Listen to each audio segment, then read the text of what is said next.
Welcome to another episode of the Strong Family Project podcast. Today we're going in depth on how to do goal setting for you, your family, and how you relate that to your kids and how do you get them to buy into goal setting, because if you've been in this industry for a little while and you've been pushing for things, you probably have heard the term set your goals over and over again till it starts fading into the background. We want to fix that with you today. By the end, you'll know your yearly, quarterly, weekly, and daily to-dos. And like to summarize something Tony Robbins says, goals make the invisible become visible. And we're going to guide you on that process today. Welcome back to the Strong Family Podcast, where we guide you on the path to raising confident, independent, and resilient children in a strong family environment.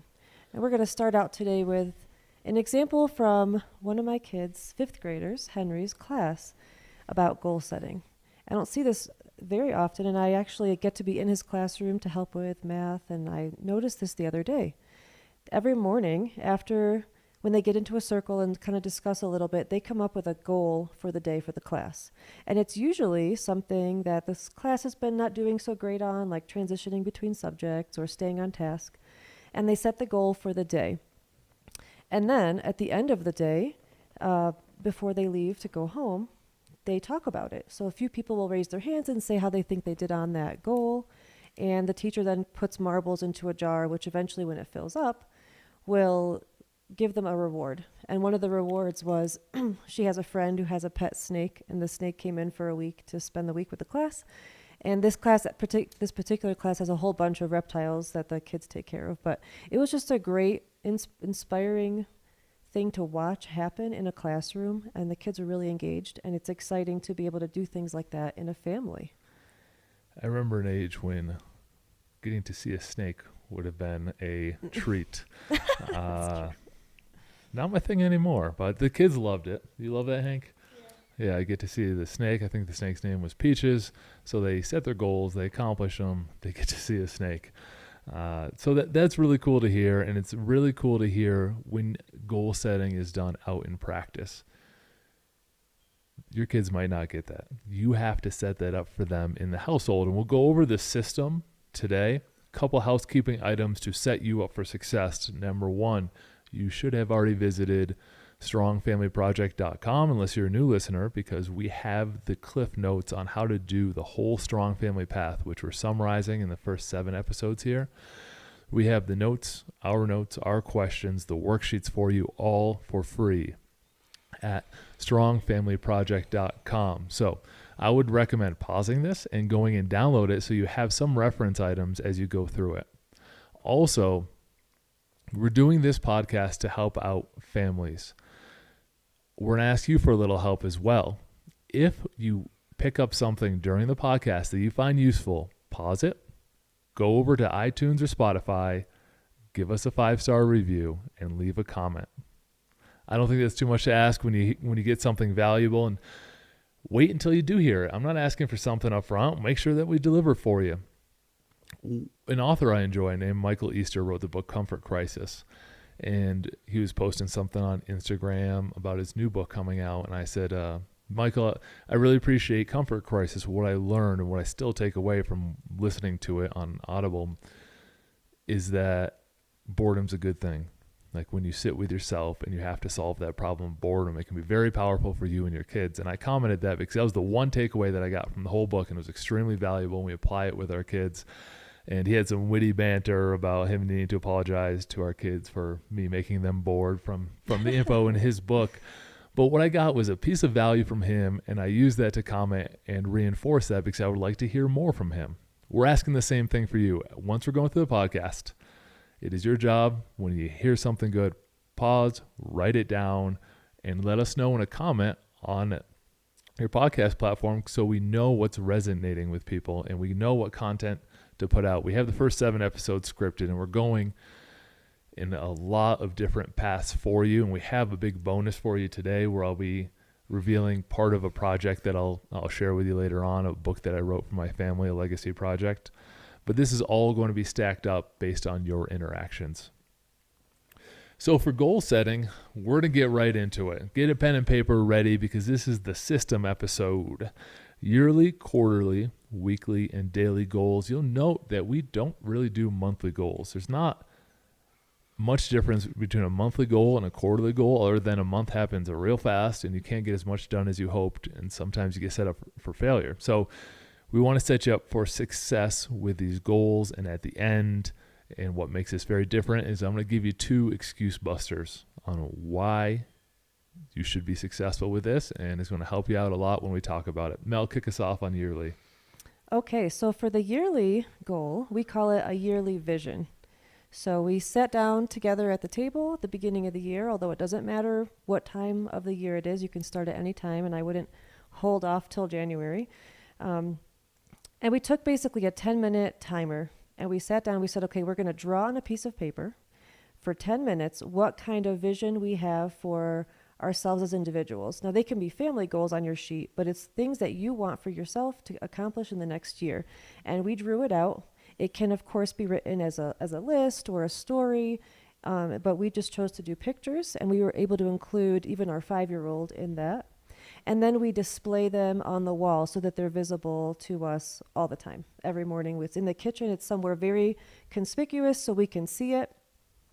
And that's how we started it out. So we had that 10-minute brain dump, essentially, where anything that came to mind, that goals you'd want to work on, and hung it up on the wall so we could see it all the time. When you're setting your yearly goals, set at least that 10-minute timer.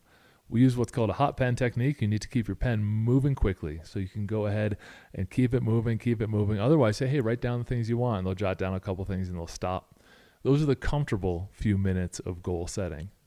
What you need to do is expand that comfort zone and think a little bit deeper, and put that timer on, and don't allow for extra talking or showing or walking around getting drinks. It's 10 minutes minimum in your brain thinking about your goals.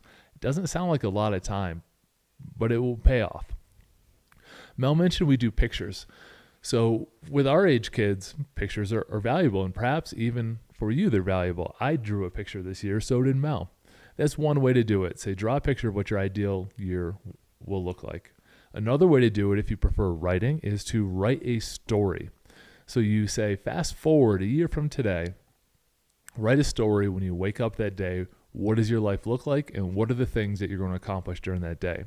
It's a technique called visioning that I picked up from Ari Weinswig out in Zingerman's, where they write the story as if it's that day. So you wake up, it's Wednesday, January 1st, 2025, or whenever the goal is happening. I get out of bed, I set my feet on the floor, here's what I do, here's what I see, and you write it as if it's that day. One powerful prompt, and this is probably a writer downer, especially if you have kids that are 18 or under. You are a hero in your own movie for the next year. What's that movie going to look like? That gets them thinking more because it's relative to something they probably have seen. They probably have seen a movie, and they know the hero's journey through the movie where they have struggles and they overcome them and they set a goal and they accomplish it. That language is more powerful than set a goal for a year, draw a picture. Try to make it less robotic when you're dealing with your family. You can make it more abstract with the pictures, with storytelling, with poetry, or whatever you're into. We used to have one teacher at a school that I used to work at that would do interpretive dance. And he did it more sarcastically, but he would remember the things like, all right, get up there and do an interpretive dance of George Washington crossing the Delaware. Would that kid ever forget that? No. He would know exactly what they were doing. So have fun with it, but you need to think 1 year in advance, what do you want your life to look like? And there's a couple prompts that you can draw out more conversation on it. Shifting gears next step, yearly done. Now let's talk quarterly. So what do you need to accomplish in the next 3 months that'll move you closer to that 1 year vision? That 1 year vision's always held in your mind. It's that big picture, but it's not just a dream, because dreams don't have due dates. Goals have due dates. We got to get moving on this.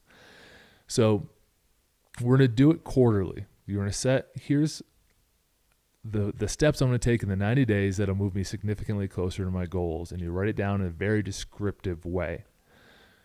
We use quarterly a lot in business. You think they want nerd talk fiscal quarters because fiscal months, like, yeah, you do your monthly balance sheets and P&Ls and all that, but you really don't know where you're going except a 3-month, kind of a 3-month, here's where we're at picture. With quarterly goals, you start to lose momentum around those 90 days. You can hold momentum for a month, 1 month goal. Yeah, no problem.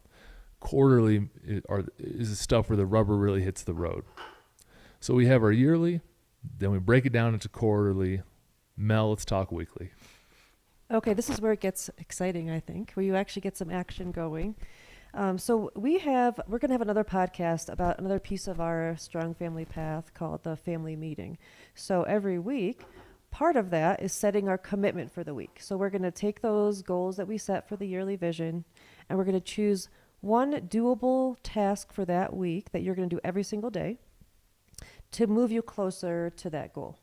So for example, if you have a fitness goal or a weight loss goal, you might say, okay, this week I'm not going to have dessert, or something like that. Or something like, if there's going to be a pull-up challenge, you might want to work on several pull-ups a day, but you can't just say several. It has to be very specific. Or for me, I decided I wanted to do more reading, so I might designate 15 minutes a day of reading. So every week during our family meeting, each person in the family, based on their vision, will set a commitment for that week. And we call it a commitment because you are committing. You're choosing to do that every day that week.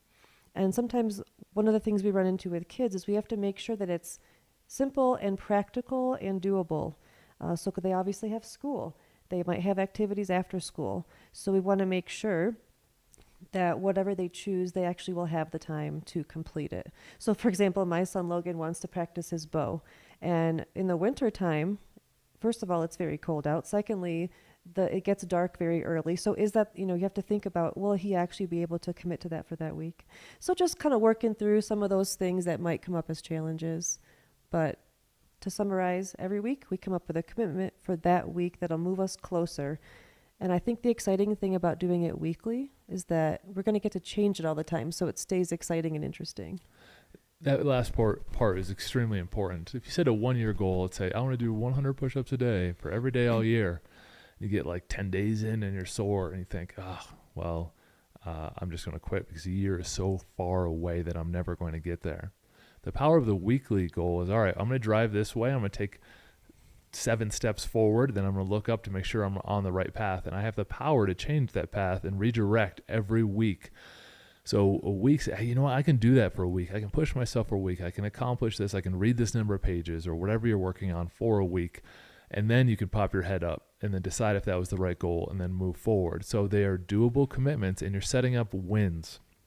You absolutely have to set up wins on the process. 1 year is too far, and we don't, as humans, we just don't have a good perspective on time. We think, all right, 1 year is forever away, and you get 6 months in, you haven't done anything. Well, you need to set your weekly goals to work forward during that week, and they're based on the daily commitments so we set during the family meeting that Mel mentioned, and you're focusing on them.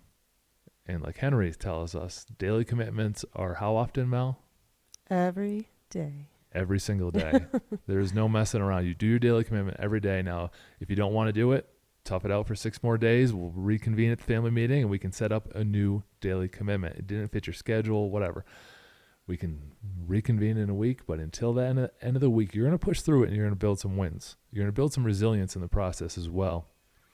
Yeah, you build that resilience when you do it, even when you don't want to. That's really important too. Resilience is a skill, but it is also neurological. I had the pleasure of speaking at a awesome conference down in Orlando that Vince Gabriel put on just last weekend. And another speaker there, Joe DeSena, CEO of Spartan, was up talking. And on a recent podcast, he was talking about I believe it was a neuroscientist that he interviewed. And she was explaining that when you set up accomplishments and wins, you actually are laying down tracks in your brain. You're actually connecting the neurons to set you up that when you have another goal, you refire those same neurons and you're more likely to follow the path of winning. Like you're programming your brain. You're just not programming your habits. On the flip side, the same is true if you go a couple days and you quit. You go a couple days and you quit. You are programming a quitting habit into your brain. That's why you got to push the daily commitments and weekly. You don't have to commit to a year for something that's wild, like the 100 push-ups a day, or I'm going to read 100 pages, and then you go on a vacation and you get 0 pages, and then I didn't get it for a year, I quit. You got to push through these things because you're programming your brain, your skills, your habits, and so much for long-term success through the power of daily and weekly habits that'll move you towards sitting down quarterly, making sure you're really on track, and then having a huge list of accomplishments at the end of the year. And how exciting it is to lay that foundation with kids when they're young. I think a lot of people just wait for this till they're adults, or even if you think about January and the season where you start making goals. What's the word? Resolution season. Thank you. And I think oftentimes all that stuff is geared towards adults, but what about kids? So I think the exciting thing is, and with even the example at the beginning with Henry's class, these are tangible experiences that they're having when they're young, and they're programming it into who they are now. So I think that's what's really exciting, and that's really the impetus for all of this, is getting the kids excited. We're raising these confident, independent, resilient kids, and this is a fabulous way of doing that. Yes, this is strong family project, not strong kids. This is not something we're doing to the kids. We are doing together as a family, and we'll have a whole episode on why that mindset is important. But here's the deal. If you are struggling in your life as a parent, one of the most powerful things you can do is set a goal and tell a child to hold you accountable for it. And at the end of the day, they look at you and say, Dad, did you do your 10 pull-ups today? Did you read your 10 pages today? Whatever the goal was. And you have to look at them and say yes or no. There's no other way to dodge yes or no.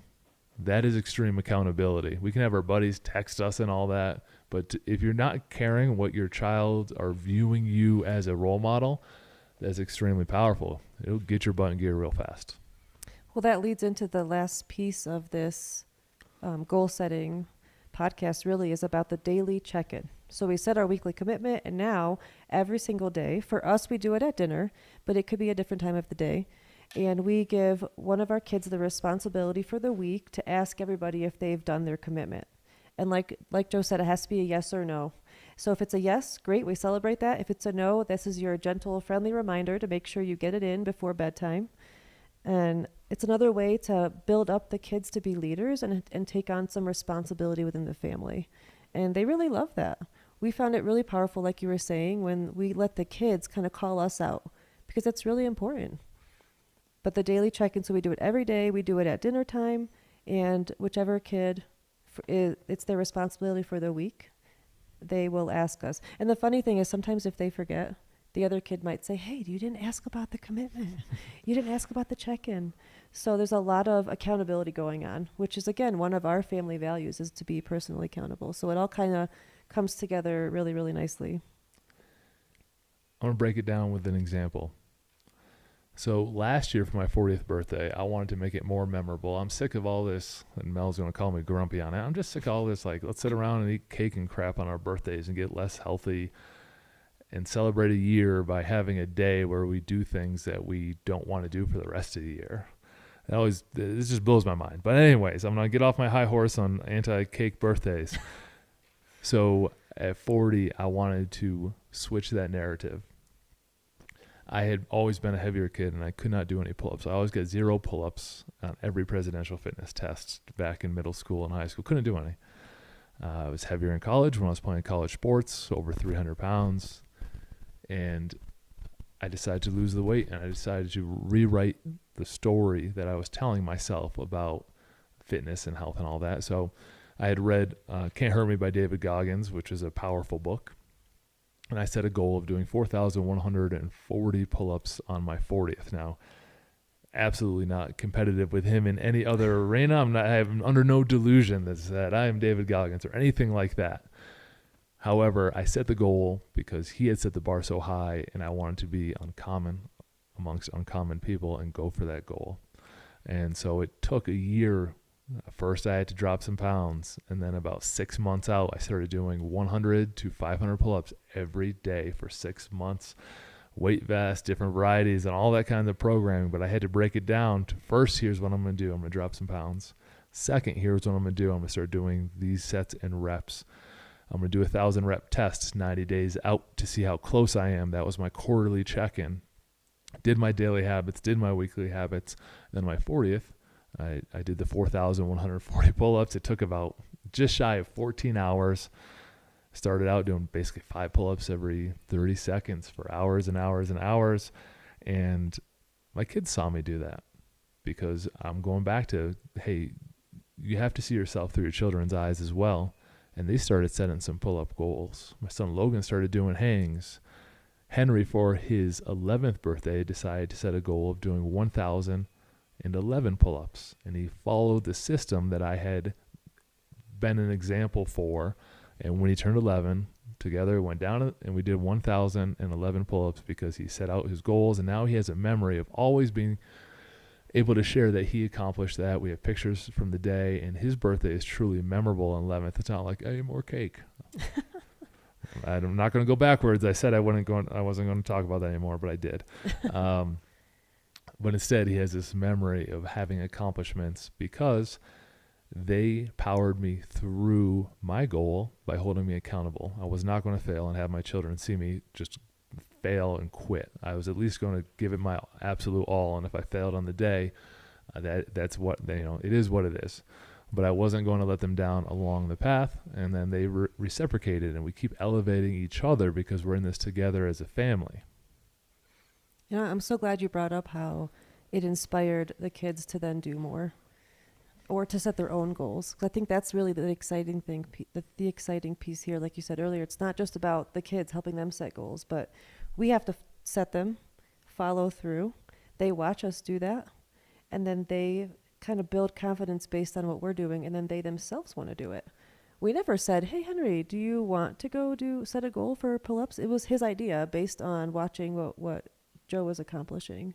I think that's exciting. You see the progress and the results already.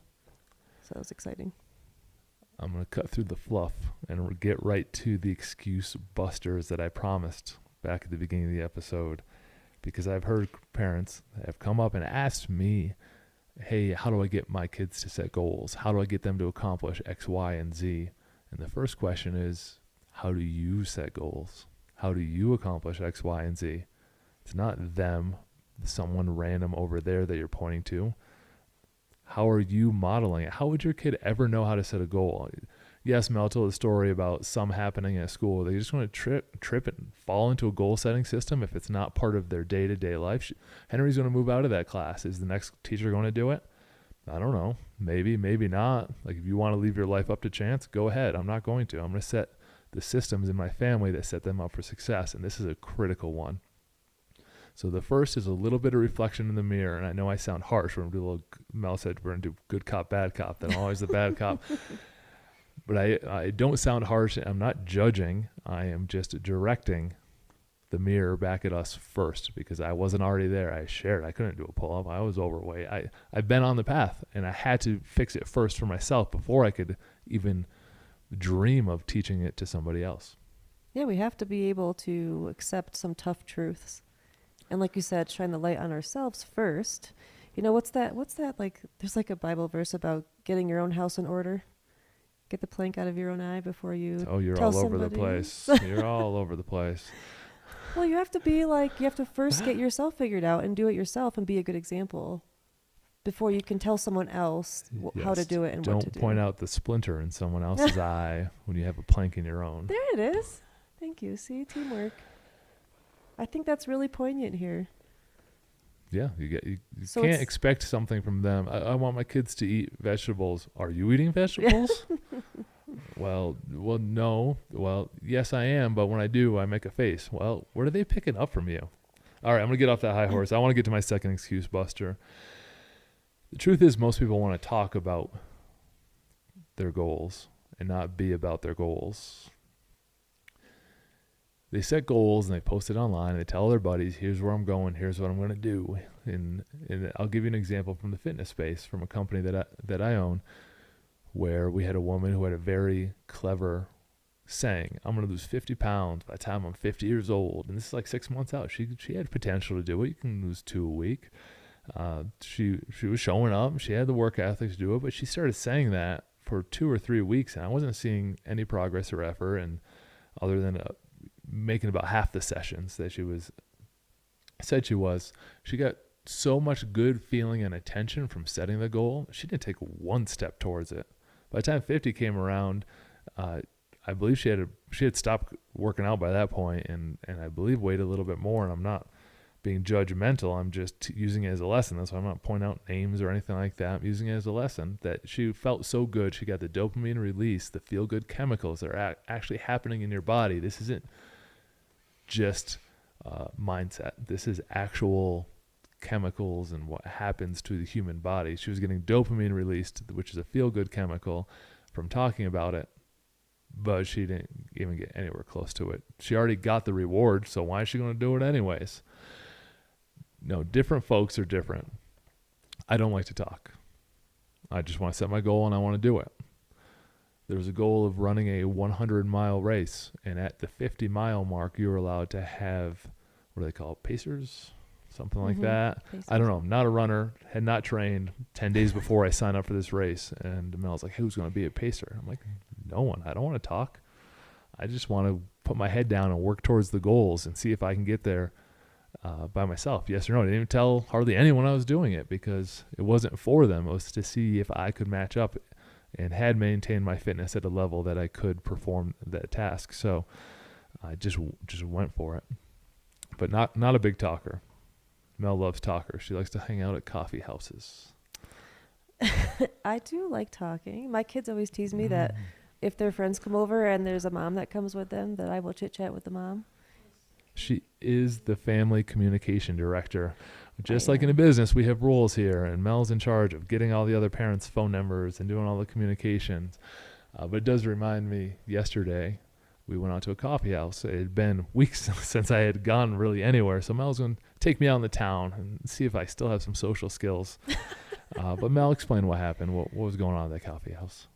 Well, it was you, me, and our 5-year-old Everett. Doesn't have preschool on Fridays. And we went to this coffee shop, and I ordered, and we sat down, and, you know, it takes a lot to impress Joe at a restaurant. And first things first, his coffee came, and it didn't have what he expected in it. There was no creamer. Mel. And Mel, you know my friends watch this, and they'll think I'm only black coffee no guy. Sugar, but now no sugar, no honey. All right, well, had creamer one time. If I have an afternoon coffee, I'll sprinkle some in. Otherwise, black coffee. Go ahead, but continue. It sets the mood because you already were a little bit edgy because of that. And then everybody around us kind of walked away, but then one couple came in, this guy and this lady, and they sat down. And as soon as they went up the step to sit down at the table near us, he was talking. And he was talking kind of loud, and we couldn't even carry on a conversation. And he was. Oh, Mel, let me. Okay. Let me get in here if you don't mind. Okay. So we're at a coffee house of all places, and we're sitting there, like Mel said, and we have our 5-year-old with us. We went to an exciting adventure to the Costco and to the coffee house to get out on the town, and Mel keeps me socialized. And so I sit against the wall back corner because I don't want anyone really around me. That's true. He always sits that way. And so this couple comes in. The gentleman's, I don't know, maybe late 40s. Like he painted on his T-shirt, real skin tight. I just got to paint the picture for you. Again, not using names or anything, so I don't want to cast too much judgment. But dyed hair, trying to put his elbows up on the table, so he's flexing his biceps, and he starts talking, and he doesn't stop. Mm-hmm. The rest of the time we're there, and the way he's talking is extremely loud, so everyone in the coffee house can hear. And I don't know if I had the feeling of a first date of some sort, like an internet date or something, where he's trying to impress this person. But he put so many words out in the space, there was no room for anyone else to talk. And some of those words, he's dropping F-bombs and stuff. And we have a 5-year-old with us, so I got to give him the look. And then he gets his coffee, which is like a marshmallow whipped cream something. Oh, it was like topped to the brim with whipped cream. But this guy was talking about everything in his life, all the people he knows and all the power he has, name dropping like crazy, like I've already done twice this episode with Michael Easter and Joe DeSena and Vince and the people that have influenced my life. But genuinely, this person did not stop talking for 10 to 15 minutes straight. The other person had no words. We couldn't even talk at our table because it was so loud. He got such a feel-good sensation from hearing the words come out of his own mouth that it was going to be tough to accomplish anything at that table. Same thing happens with goals. We set a goal and we start telling everyone we get that feel-good, and we talk about it and we don't act about it. And that makes me sad and emotional, Mel. It does. This reminds me of what Jim Rohn said about daily disciplines. It's just a little bit every day to work towards it. Talking is great, and maybe you get your friends on board to help you stay accountable. But like Joe said, it's awesome to have your kids help you stay accountable. But just a little bit every day, and even after a week, you'll be so much further. I hate looking back sometimes. Like I did 75 Hard, which is the Andy Frisella program. Name drop. Go ahead. I love that guy. And I've done it once where I completed it, and the other times I failed. And I hate looking back and saying, man, if I had just pushed through and did it, I'd be so much further ahead right now. And I don't want to dwell on disappointment. If anything, it should, kind of fire you up to try again.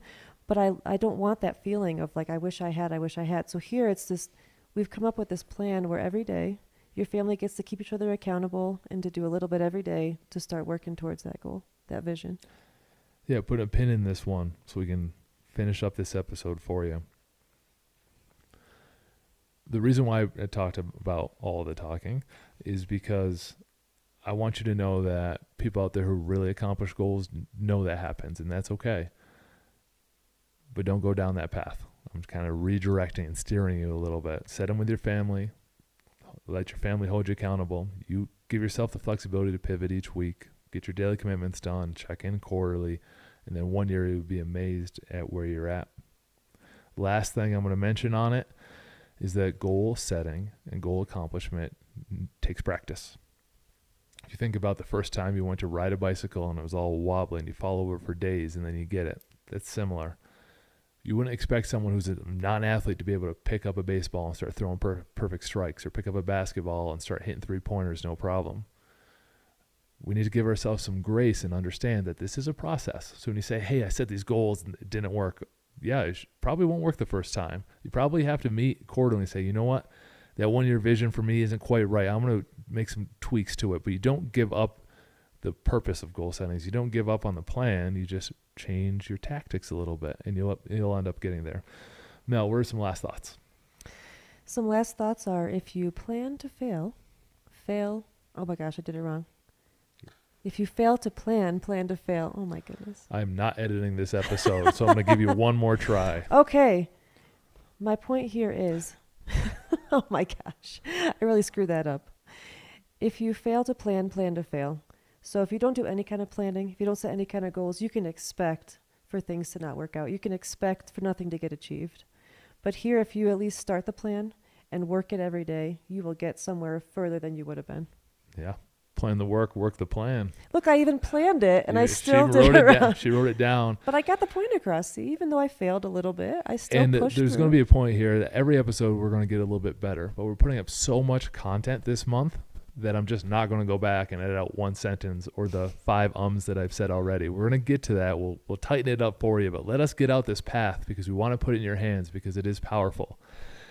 I'm going to finish with this. It's a page from the book. I mentioned this at the beginning, that I took a year to write my children a book. So it would be their gift, a legacy project. And I'll explain exactly how I did it in a future podcast episode. So you better be subscribing. You better be listening in because we're going to cover a ton to improve your lives. But here's what it is. Day 122, goals versus dreams. I wrote them a short paragraph to read. It's good to let your mind wander into dreams of what your life could be. Don't confuse these dreams with actual goals. Goals have deadlines. Goals have steps for you to accomplish them, and goals are measurable. Take your dreams and then turn those into reality through proper goal setting. You can do the same thing with your family. Make sure to subscribe to the podcast if you found anything useful in this episode, including Mel's failing and planning sentence, even if it gave you a chuckle. Help us get this off the ground by sharing it, rating and reviewing.